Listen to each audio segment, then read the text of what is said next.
संध्याकाळ झाली, मन अस्वस्थ झालं की उघडावं आपलं हक्काचं कपाट, काढावं एक पुस्तक, पानांवर पानं वाचत जावी आणि वेळ कसा निघून गेला हे कळूही नये.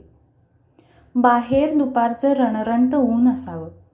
घामाघूम झालेले आपण आवडीचं एखादं पुस्तक घ्यावं, परसदारी एखाद्या झाडाची सावली बघावी आणि छान वाचत बसावं.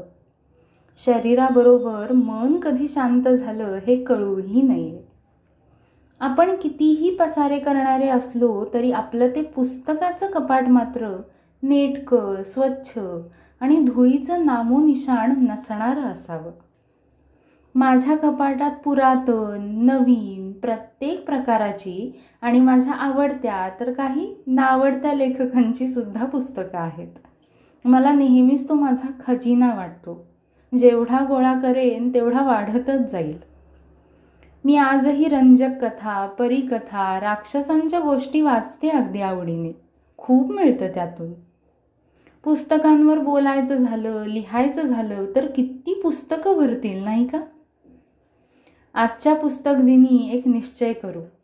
जुनी, पुरातन, खूप काही देणारी पुस्तकं रद्दी न समजता वारसा म्हणून जपू. प्रत्येक पुस्तक प्रेमीला पुस्तक दिनाच्या खूप शुभेच्छा.